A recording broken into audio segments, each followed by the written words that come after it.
Hello friends, welcome to Imbibe Prep Plus. स्वागत है आप सबका आपके अपने YouTube channel Imbibe Prep Plus में। चलिए, तो आज इस वीडियो में हम केमिस्ट्री का आपका जो चैप्टर है मैटर एंड इट्स प्रॉपर्टीज़, इसको हम स्टार्ट करेंगे। ये आपके सिलेबस के अकॉर्डिंग ही जो टॉपिक्स है वो डिस्कस की जाएगी, जो आपके ग्रुप डी के एग्ज़ाम के लिए बेसिकली है। साथ ही साथ और जितने भी इस तरह के एग्ज़ाम्स हैं जहाँ पर भी आपको केमिस्ट्री का पोर्शन पढ़ना है, उन सब के लिए ये वीडियो है। तो चलिए स्टार्ट करते हैं। अब इसमें सबसे पहले हम मैटर और इसके प्रॉपर्टीज़ को पढ़ने से पहले सबसे पहले हम समझते हैं केमिस्ट्री। सबसे पहले तो आप ये समझिए कि है क्या ये, ठीक है। तो क्या ये ब्रांच ऑफ साइंस है, साइंस का ही एक ब्रांच है, ठीक है। इतना तो हमने समझ लिया कि ब्रांच ऑफ साइंस है। और क्या होता है केमिस्ट्री, ये किस चीज़ में डील करता है? ये डील करता है जितने भी आपके क्या कहते हैं कंपोजिशन होते हैं मैटर के, उसके बारे में करता है। तो ये क्या करता है, deals with composition of matter. और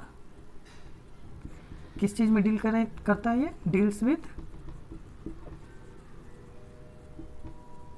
chemical and physical properties of जो भी इसमें पार्टिसिपेट कर रहे हैं, जो केमिकल कैरेक्टर, बेसिकली फिजिकल और केमिकल जो आपके कैरेक्टर होते हैं associated with the different materials. तो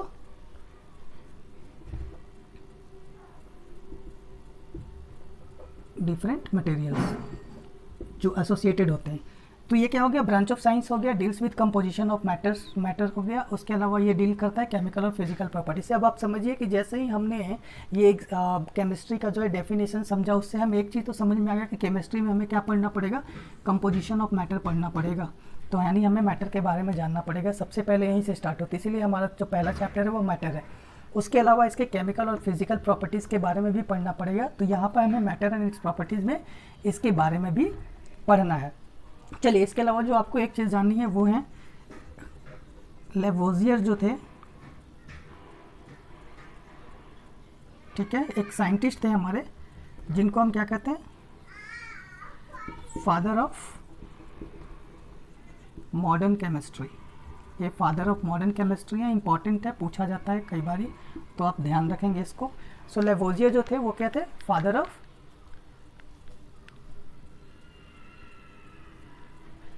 मॉडर्न केमिस्ट्री के जो ये फादर थे, ठीक है। चलिए, इसके बाद अब हमें क्या करना पड़ेगा, इसके बाद हमें समझना पड़ेगा जो है, अब मैटर को समझना पड़ेगा। तो मैटर का समझने के लिए हम करते हैं सबसे पहले यहाँ से स्टार्ट, सब्सटेंसेस जो होते हैं। अब देखिए, आपके आसपास आपके इन्वायरमेंट में जितनी भी चीज़ें आप देख पा रहे हो, जितनी भी चीज़ें आपको समझ में आती है, जैसे मान लीजिए हम कह लें कोई प्लांट है, एनिमल है, पहाड़ है, पत्थर है, पर्वत है, एक ड्रॉप वाटर का एक ड्रॉप भी है, कुछ भी जो भी आप देख पा रहे हो, वो सारा जो होता है वो मैटर होता है, ठीक है। वो सारा जो होता है उसको सब्सटेंस कहते हैं। बेसिकली सब्सटेंस और मैटर वही कहलाया, ठीक है।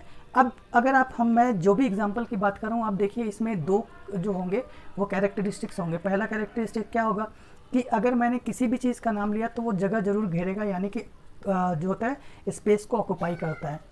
तो जैसे ही हम सब्सटेंस के बारे में बात करते हैं तो वो क्या करता है, ऑक्यूपाई स्पेस, यानी जगह को घेरता है।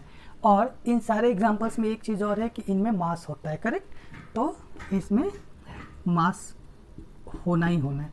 तीसरी चीज़ ये होती है इसमें कि जो भी चीज़ें हमने अभी तक एग्जांपल में देखी हैं, इनको हम अपने सेंसेस से, किसी भी सेंस से जो होता है इसको हम फील कर सकते हैं। 5 सेंस ऑर्गन्स हैं हमारे, ठीक है। तो या तो हम टच करके, देख के, जो भी हमारे सेंस ऑर्गन्स हैं उनके हिसाब से जो सेंसेस होते हैं, तो उससे हम फील कर सकें उसको। तो can feel with any senses, किसी भी सेंसेस से हम उसको फील कर सकते हैं। और यही जो था, इसी को फिर क्या कहा गया, मैटर भी कहा गया, और इसी को मैटर ही कहते हैं, करेक्ट। तो जो स्पेस ऑक्यूपाई करता है, जिसमें मास होगा और जिसको हम फील कर सकते हैं, ठीक है, जिसको हम फील कर सकते हैं सेंसेस से, उसको हम कहते हैं मैटर।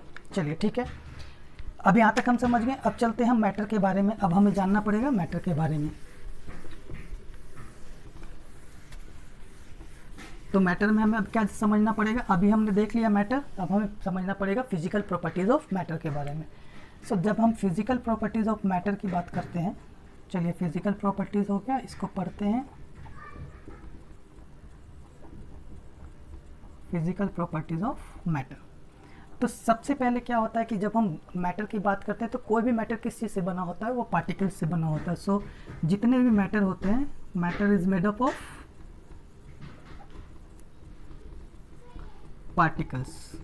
सो ये पार्टिकल्स से बने होते हैं। यानी जब हम एक मैटर की बात कर रहे हैं, सपोज कीजिए एक मैटर है, तो ये किस चीज़ से बना होगा, ये बना होगा छोटे छोटे पार्टिकल्स से।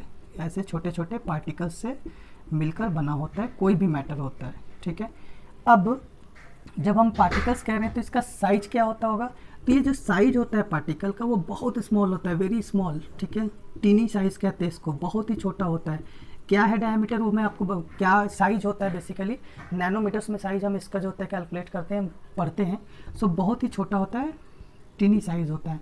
अभी फ़िलहाल के लिए इतना समझिए, उसके बाद उसके बारे में भी डिस्कशन करेंगे। तो मैटर क्या होता है, पार्टिकल्स का बना होता है। अब चलिए हम पार्टिकल्स के कैरेक्टरिस्टिक्स के बारे में थोड़ा सा जान लेते हैं, क्योंकि यही इम्पॉर्टेंट है। सो अब पार्टिकल्स के बारे में जानते हैं। अब ये जो पार्टिकल्स मैंने कहा, सबसे पहले तो इसमें आपको जानना ये होता है कि पार्टिकल्स जो होते हैं, particles have space between them. In particles के बीच में क्या होता है, स्पेस होता है। आप देख रहे हैं पार्टिकल्स के बीच में स्पेस है। अब पार्टिकल्स के बीच में स्पेस हो गया। दूसरी चीज़ क्या होती है, जितने भी पार्टिकल्स होते हैं, ये पार्टिकल्स जो होते हैं आर कंटिन्यूअसली मूविंग होते हैं। यानी कंटिन्यूअसली क्या होते हैं, मूविंग होते हैं। ये पार्टिकल्स घूमते रहते हैं, ठीक है। यहाँ इसी मैटर में कहीं भी ये घूमते रहेंगे, फ्रीली मूव करते हैं, कंटिन्यूअसली मूविंग होते हैं। और तीसरा क्या होता है कि पार्टिकल्स जो होते हैं अट्रैक्ट ईच अदर, यानी एक दूसरे को ये अट्रैक्ट करते हैं। अब इससे क्या होता है और क्यों ये बताया जा रहा है आपको, वो भी अभी मैं आपको बताऊंगा। यानी क्या कहा, पार्टिकल्स अट्रैक्ट ईच अदर, एक दूसरे को अट्रैक्ट करते हैं, ठीक है। यानी एक दूसरे के पास रहने की कोशिश करेंगे जितने भी पार्टिकल्स होते हैं। अब इन सब चीज़ों से हम क्या समझने वाले हैं। अब देखिए सबसे पहले तो स्पेस होता है, समझ गया आप कि इसमें बीच में स्पेस होता है ये पार्टिकल्स में। और ये कंटिन्यूअसली मूव करते हैं। कंटिन्यूअसली मूव करने का मतलब क्या होगा, मूव कब करेगा, जब इसमें काइनेटिक एनर्जी होगी। किसी भी ऑब्जेक्ट में मूव, कोई भी ऑब्जेक्ट मूव कब करता है, जब उसमें काइनेटिक एनर्जी आती है, करेक्ट। काइनेटिक एनर्जी उसको मिलती है जब, यानी यहाँ पे काइनेटिक एनर्जी है इसलिए मूव कर रहा है। तो जैसे ही आप इसको हीट दोगे, सपोज करो हीट आपने बढ़ाया तो काइनेटिक एनर्जी भी बढ़ जाता है। इतना अभी ध्यान रखिए, इसकी भी चीज़ें अब मैं बताऊंगा। चलिए अब हम बात करते हैं, ये तीन हमने देख लिया। अब हम बात करते हैं कि स्टेट्स ऑफ मैटर की बात करते हैं, क्या होता है। इससे आपको ये बहुत इजीली समझ में आ जाएगा। तो जब हम स्टेट्स ऑफ मैटर की बात करते हैं तो कितने स्टेट होते हैं, जब भी हम स्टेट्स ऑफ मैटर की बात करते हैं तो 3 स्टेट्स होते हैं, करेक्ट। क्या क्या हो सकता है, पहला हो जाएगा सॉलिड स्टेट, दूसरा हो जाएगा लिक्विड स्टेट, और तीसरा क्या हो जाएगा, तीसरा हो जाएगा गैसियस स्टेट, करेक्ट। अब समझिएगा ये जो तीनों चीज़ें हैं, अब इसमें हम समझेंगे तो हमें बिल्कुल क्लियर हो जाएगा और हमें कुछ भी याद नहीं करना पड़ेगा, ऑटोमेटिकली सब कुछ समझ में आ जाएगा। चलिए एक एग्जांपल से नहीं, इस फिगर से शुरू करते हैं। ये है सॉलिड स्टेट का, ये लिक्विड स्टेट के लिए मैंने बना लिया, और ये गैसियस स्टेट के लिए मैंने बना लिया। अब समझिए, ये है सॉलिड स्टेट में जो पार्टिकल्स हैं, अभी हम पार्टिकल्स के बारे में बात कर रहे थे, तो ये सॉलिड स्टेट के पार्टिकल्स हैं। अब मैं यहाँ पर सॉलिड स्टेट का मैंने पार्टिकल्स बना लिए। अब देखिए सॉलिड स्टेट के पार्टिकल्स क्या कैसे दिख रहे हैं आपको। सॉलिड स्टेट के पार्टिकल्स दिख रहे हैं बिल्कुल कॉम्पैक्टली अरेंज है, एक दूसरे के पास है, बिल्कुल स्पेस बहुत ही नेग्लिजिबल है दोनों के बीच में। अभी हमने कहा था कि पार्टिकल्स क्या होता है, पार्टिकल्स के बीच में स्पेस होता है, यही पढ़ा था हमने, होता है नेग्लिजिबल होता है जब हम सॉलिड स्टेट की बात कर रहे हैं। दूसरा हमने कहा था कि पार्टिकल्स जो होते हैं कंटिन्यूअसली मूव करते हैं, यहाँ पे स्पेस बहुत कम है, कंटिन्यूअसली मूव तो करते हैं लेकिन ये क्या करेंगे, यहाँ पे स्पेस बहुत कम है, ध्यान रखिएगा, मूविंग तो हो जाएंगे लेकिन जितना स्पेस है उसके हिसाब से ये कंटिन्यूसली मूव करते हैं। ठीक है, तीसरा हमने क्या कहा था कि जो पार्टिकल्स होते हैं वो एक दूसरे को अट्रैक्ट करते हैं। अब यहाँ देखिए ये एक दूसरे को अट्रैक्ट करते हैं, यहाँ पर फोर्स ऑफ अट्रैक्शन होगा एक पार्टिकल्स और दूसरे पार्टिकल के बीच में, और यही फोर्स ऑफ अट्रैक्शन के कारण जो होता है, जब सॉलिड स्टेट की बात करते हैं तो सॉलिड स्टेट में क्या होता है, फिक्स्ड शेप होता है, इसका शेप जो होता है फिक्स्ड होता है, और इसीलिए इसका फिक्स्ड वॉल्यूम भी होता है। करेक्ट होता है। और जब फिक्स शेप और वॉल्यूम होगा इसका मतलब ये हार्ड हो जाएंगे और रिजिड भी हो जाएंगे। तो हार्ड और रिजिड होते हैं। किसी भी आप सॉलिड स्टेट, किसी भी सॉलिड को आप ले लीजिए, ये मार्कर है, ये मार्कर क्या है, हार्ड है। तो ये क्यों हार्ड है, क्योंकि इसके जो पार्टिकल्स हैं वो एक दूसरे के साथ बहुत कॉम्पैक्टली अरेंज है, और कॉम्पैक्टली अरेंज है तो दोनों के बीच का फोर्स ऑफ अट्रैक्शन भी बहुत ज़्यादा होता है, पार्टिकल्स के बीच में एक दूसरे को पकड़े रहते हैं, तभी ये जो है हार्ड है इतना। साथ साथ इसमें हम और क्या समझ सकते हैं कि फिक्स्ड शेप हो गया, फिक्स्ड वॉल्यूम हो गया, और इसको हम कंप्रेस, नेग्लिजिबली कंप्रेस कर सकते हैं, यानी नेग्लिजिबल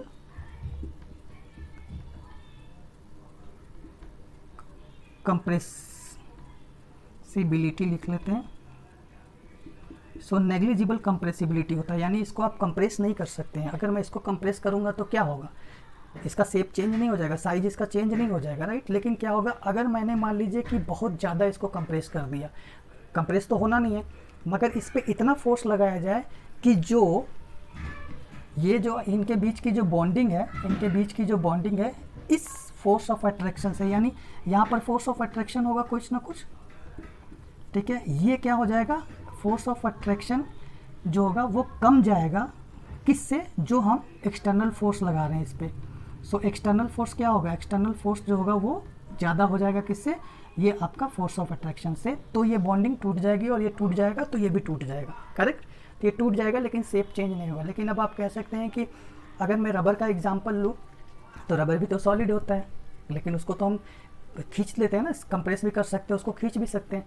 देखिए है तो सॉलिड स्टेट ही, लेकिन क्या होता है, अगर मैं रबर का एग्जांपल लूँ आपको, ये आपका मान लो रबर है, सपोज करो ये रबर है, ठीक है, इसको आप अगर खींचोगे तो क्या होगा, आपने फोर्स लगाया, एक्सटर्नल फोर्स लगा रहे हैं, ठीक है, पुल कर रहे हैं बेसिकली, तो ये क्या होगा, सपोज करो ऐसे हो गया शेप इसका। लेकिन जैसे ही वो फोर्स छोड़ोगे क्या होगा, वो फोर्स छोड़ोगे तो फिर से इसी शेप में आ जाएगा। करेक्ट, इसी शेप में आ जाता है। इसीलिए क्यों आ जाता है ये इसी फोर्स में, क्योंकि यहाँ पे फोर्स ऑफ शेप में, क्योंकि यहाँ पे इसी तरीके से कॉम्पैक्टली अरेंज और इसी तरीके से आपका फोर्स ऑफ अट्रैक्शन है। या अब बहुत ज़्यादा अगर आपने पुल कर लिया फोर्स लगा के, तो क्या होगा, टूट जाएगा। टूटेगा कब, जब ये एक्सटर्नल फोर्स जो हमने लगाया है इधर, ये एक्सटर्नल फोर्स इस फोर्स ऑफ अट्रैक्शन से ज़्यादा हो जाएगा तो। करेक्ट, तो इतना आप समझ गए। चलिए अब हम बात करते हैं किस चीज़ की, अब हम बात करेंगे लिक्विड स्टेट में। लिक्विड स्टेट में जो पार्टिकल्स होते हैं वो कुछ ऐसे अरेंज होते हैं, ठीक है, ये लिक्विड स्टेट के पार्टिकल्स हैं। तो आप देखिए डिफरेंस क्या दिख रहा है, लिक्विड स्टेट के पार्टिकल्स जो हैं वो अगर आप देखोगे तो बहुत कॉम्पैक्टली अरेंज नहीं है, इनके बीच का डिस्टेंस भी ज़्यादा है। अब इससे क्या फ़र्क पड़ेगा, इससे फ़र्क ये पड़ेगा कि इनका नो फिक्स शेप, इनका कोई शेप फिक्स्ड नहीं होता है। करेक्ट, इसी से याद आपको रह जाएगा, ठीक है, लेकिन वॉल्यूम तो फिक्स्ड होगा। सो फिक्स्ड वॉल्यूम, वॉल्यूम हमेशा फिक्स्ड रहता है। अब आप समझिए जैसे आपने वाटर लिया है, वाटर का क्या शेप होता है, ग्लास में लेते हो तो ग्लास के शेप का हो जाएगा, किसी और बाउल में डाल दो तो उसका शेप हो जाएगा, बकेट में डाल दो बकेट का शेप हो जाएगा। तो शेप उसका नहीं होता है, और नहीं होने के पीछे रीज़न क्या होता है, नहीं होने के पीछे रीज़न ये होता है कि इसके जो पार्टिकल्स होते हैं वो उनके बीच का जो डिस्टेंस होता है वो ज़्यादा होता है एज कम्पेयर टू सॉलिड, ठीक है। और ये फ्रीली तो मूव करते ही हैं, फ्रीली मूव कर रहे हैं, ठीक है, ये इस तरीके से फ्रीली मूव करते रहते हैं। देखिए फोर्स ऑफ अट्रैक्शन तो इसके और इसके बीच में भी होगा, इसके और इसके बीच में भी होगा, करेक्ट। लेकिन जो फोर्स ऑफ अट्रैक्शन यहाँ पर है, क्या ये फोर्स ऑफ अट्रैक्शन यहाँ पे भी होगा, नहीं होगा। एज़ कम्पेयर टू सॉलिड में हम जब कंपेयर करेंगे तो उतना नहीं होगा, इसीलिए इसका शेप फिक्स नहीं होता है, वॉल्यूम इसका फिक्स्ड होता है। करेक्ट। चलिए जब हम गैसियस स्टेट की बात कर रहे हैं तो यहाँ पर कुछ इस तरीके से होता है सॉरी, ठीक है, ऐसा कुछ होता है शेप जो इनके पार्टिकल्स होते हैं, यानी यहाँ पर डिस्टेंस और ज़्यादा हो जाता है, फोर्स ऑफ अट्रैक्शन और कम होता होगा, ठीक है। तो यहाँ पर नो फिक्स शेप, तो यहाँ पे फिक्स्ड शेप होता ही नहीं है, और नो फिक्स्ड वॉल्यूम भी नहीं होता है, और ये हाईली कंप्रेसिबल होते हैं, हाईली क्या होते हैं, कंप्रेसिबल होते हैं, यानी इनको कंप्रेस किया जा सकता है इजीली। अब देखिए ये सारी चीज़ें समझ में आ गया। और इसमें एग्जांपल अगर आप देखना चाहोगे तो आपके यहाँ घरों में एलपीजी यूज होता है, सीएनजी यूज होता है गाड़ियों में, ये सबको क्या करते हैं, कंप्रेस करके ही तो डाला जाता है ना, तो ये हाईली कंप्रेसिबल होता है। अब इतना हम समझ चुके किस तरीके से सॉलिड स्टेट में क्या होता है, लिक्विड स्टेट में क्या होता है और गैसियस स्टेट में क्या होता है। क्वेश्चंस आपके लगभग इसी से पूछे जाते हैं, जो नॉर्मल क्वेश्चंस आपके केमिस्ट्री में आते हैं वो जनरली इसी से पूछे जाते हैं, तो थोड़ा सा आपको ध्यान से समझ लीजिएगा। चलिए अब हम एक चीज़ और समझ लेते हैं इसी वीडियो में कि क्या जो स्टेट्स होते हैं वो चेंज हो सकते हैं। अब देखिए यहाँ पे तो हमने स्टेट पढ़ लिया, लेकिन क्या सॉलिड स्टेट से लिक्विड स्टेट में चेंज हो सकते हैं या लिक्विड से गैसेस में चेंज हो सकता है? बिल्कुल होता है। अभी देखिए अगर मैं वाटर का एग्जांपल लूँ तो आइस क्या हो गया, सॉलिड हो गया, वाटर क्या हो गया, लिक्विड हो गया, करेक्ट। और इसमें जो वाटर वेपर होता है वो क्या हो गया, वाटर वेपर की अगर बात करो तो ये क्या होता है, गैसियस स्टेट होता है। नहीं कि वो जो H2 है यानी वाटर जो होता है वो तीनों फॉर्म में पाया जा रहा है। तो आइस को अगर आप, चलिए ये इसको मैं थोड़ा सा रब कर देता हूँ।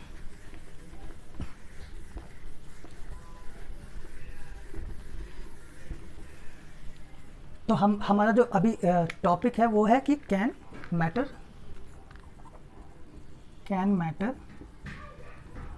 चेंज इट्स स्टेट, क्या चेंज कर सकते हैं अपने स्टेट को? बिल्कुल कर सकते हैं। जैसे मैंने बताया, अब मान लीजिए ये सॉलिड था, सॉलिड से क्या होगा, लिक्विड, और लिक्विड से क्या होगा, गैस, यही होता है। फिर हम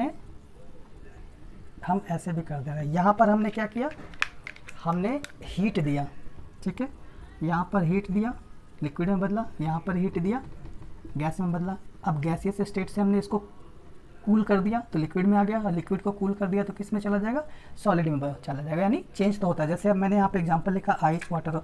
अब आइस को क्या कीजिए, आइस है, आइस को आपने क्या किया, आप हीट दे दीजिए, ठीक है। अब जब इसको आप हीट दोगे तो क्या होगा, ये वाटर में चेंज हो जाएगा, लिक्विड में। अब ये यहाँ पे सॉलिड था और यहाँ पे लिक्विड आ गया। क्यों आया ये समझना जरूरी है, और क्यों हुआ। अभी देखिए जैसे मैंने थोड़ी देर पहले आपको बताया था कि ये है हमारा सॉलिड स्टेट, करेक्ट। और इस तरीके से यहाँ पर होते हैं पार्टिकल्स जो कॉम्पैक्टली अरेंज होते हैं, करेक्ट, ऐसा ही होता है ना जो भी मैंने बताया आपको। चलिए, तो ये इस तरीके से अरेंज होते हैं कॉम्पैक्टली। अब देखिए एक पार्टिकल और दूसरे पार्टिकल के बीच में है फोर्स ऑफ अट्रैक्शन, ठीक है, जो अभी मैंने बताया था फोर्स ऑफ अट्रैक्शन है। और मैंने आपको बताया था कि जो पार्टिकल्स होते हैं वो कंटिन्यूसली मूविंग होते हैं। अब हमने हीट दिया, ये आइस है, सपोज करो ये आइस है, अब हमने इसको हीट दिया। जब हीट देते हैं, हमने हीट दे दिया तो क्या होगा, ये जो पार्टिकल्स है ना, ये पार्टिकल्स क्या करेंगे, वाइब्रेट करने लगेंगे। तो ये क्या करने लगेंगे, वाइब्रेट होने लगेंगे। अब ये वाइब्रेट होना शुरू होंगे। अब उसके बाद हम इसकी हीट को बढ़ाते जा रहे हैं। तो जब ये तब तक नहीं टूटेगा या तब तक चेंज नहीं होगा अपने दूसरे स्टेट में, जब तक इन दोनों के बीच का ये जो फोर्स ऑफ अट्रैक्शन है, इससे हमारा, तो जैसा कि मैंने बताया यहाँ पर ये क्या होते हैं, जैसे हमने हीट दिया है तो ये वाइब्रेट करने लगते हैं। जब ये वाइब्रेट करने लगते हैं उसके बाद क्या होता है, वाइब्रेशन होगा तो ये फोर्स ऑफ अट्रैक्शन हम जो है इनके बीच का वो टूट जाएगा। एक तरह से ये फोर्स ऑफ अट्रैक्शन नहीं रहेगा। क्यों? क्योंकि हमारा जो एक्सटर्नल फोर्स है वो एक्सटर्नल फोर्स क्या हो जाता है, या एक्सटर्नल टेम्परेचर जो हमने दिया उसके कारण ये ज़्यादा हो जाता है, किससे, इस फोर्स ऑफ अट्रैक्शन से, तो ये टूट जाता है। और जिस टेम्परेचर पे ये टूटता है उसको हम क्या कहते हैं, उसको हम कहते हैं मेल्टिंग पॉइंट, करेक्ट, उसको हम कहते हैं मेल्टिंग पॉइंट। तो ऐसा एक टेम्परेचर जिस टेम्परेचर पे क्या होता है, सॉलिड जो होता है वो लिक्विड में चेंज हो जाता है। इसी तरह से जब हम लिक्विड को टेम्परेचर देते हैं तो वो गैसियस स्टेट में चेंज हो जाता है। तो इससे हमें समझ में आ गया कि मैटर जो होता है वो अपना स्टेट चेंज कर सकता है। चलिए, तो अब हमने जितना भी इसका टॉपिक है, जो इंट्रोडक्शन वाला टॉपिक है, वो सारा हमने कवर कर लिया है। इस वीडियो में इतना ही। नेक्स्ट वीडियो में हम इसके अदर टॉपिक के बारे में डिस्कशन करेंगे। वीडियो अगर आपको अच्छी लगी हो, वीडियो को लाइक कीजिए, चैनल को सब्सक्राइब करें, और मिलते हैं अगली वीडियो में। Thank you.